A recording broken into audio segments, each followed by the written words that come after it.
All right, title this World War II Part 4, or I'm sorry, Part 5. All right, we're going to go back through some of these things. How we're going to pay for the war, taxes. 2/3 were borrowed, war bonds, payroll deductions.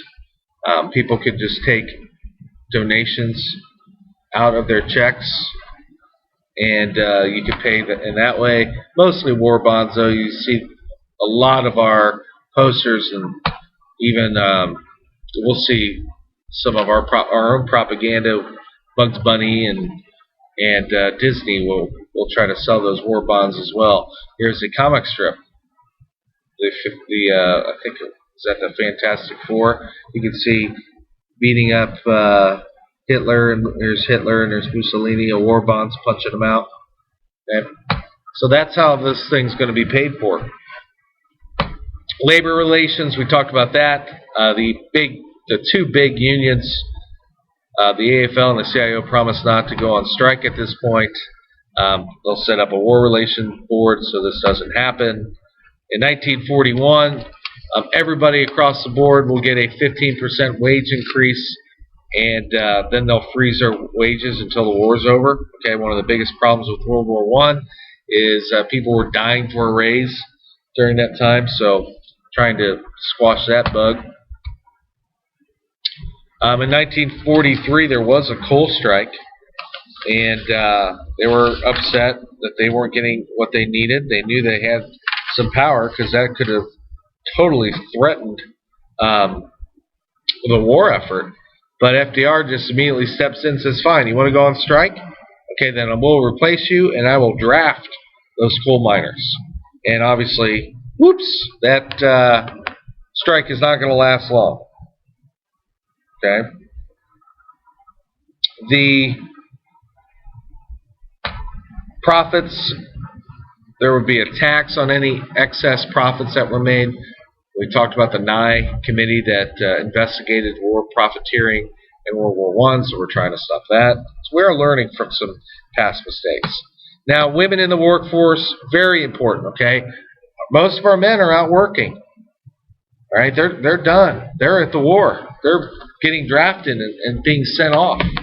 So we'll see 18 million women employed during this time. There's a classic Rosie the Riveter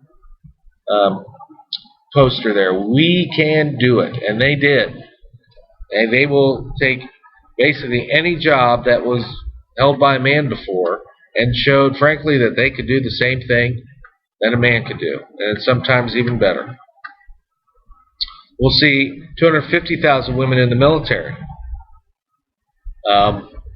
Now, they weren't in combat situations, but they were helping out with the military as far as cargo planes. There were pilots, even in covert operations, spies, and things like that.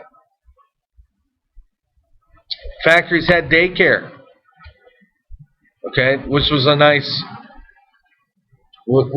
for the women. Okay, that's usually what kept women home. But now the factories had daycare, so you can go to work and your kid's right there. There's Rosie. Finally, women will be recognized as veterans, but look how long it takes. 1979, okay?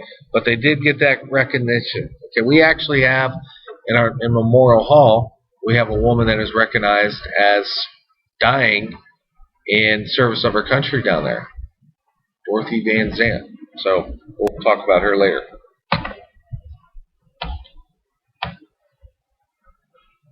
And the Japanese Americans. Okay, this is probably our biggest black eye in our history. One of our biggest black eyes, I should say. But people were, especially after Pearl Harbor, people were very nervous that we had a lot of Japanese Americans living in our country. Now, were very few of them spies? Definitely, okay? I'm sure they were. But a small percentage were working for the Japanese government. Yes, that happened, okay? Definitely. But we look upon it as the whole population. And we will actually put Japanese American citizens in these camps. About 126,000 were put into camps. Okay? And here's a map of some of the camps that were left. Now, these weren't as bad as concentration camps, but still, imagine being ripped from your home and taken into basically custody. Okay? First generation Americans that were born here were supposed to be excluded from this, but that wasn't always true. Okay? $70 million worth of property was taken. Stores had to close. Here's a picture of one of the camps.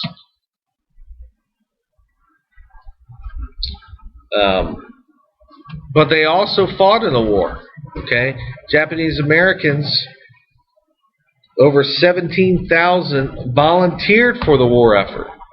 Volunteered. They're fighting for their new country. But the worst part about it is, while they're over there fighting, their parents are sitting in these internment camps called the Nises. Okay, and it's just a terrible time in our history. In fact, I love this story. The 442nd Infantry Unit is the most decorated unit in our history. And guess what? It was made up of Japanese American troops. Now, they fought in Europe. They did not let them fight in the Pacific, but they fought in Europe. And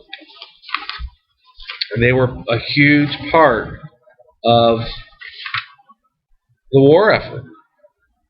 And yet, as they're fighting, spilling blood for our country, we're holding their relatives in these camps so we can keep an eye on them. And you'll see lots of racism like this too. Tokyo Kid, say much waste of material makes so happy. I mean, you'll see some of the cartoons that I'll show you were just as bad as this. Here's a great example of a grocery store owned by a Japanese American. I am an American. He printed that on his store. So, very important there to point that out. Here is the symbol of the 442nd Infantry Unit. Yeah, here's another one. Salvage scrap to blast the Jap. So lots of those things going around during this time. All right, that's it for today. Nice and short one. Stay classy, Vandalia.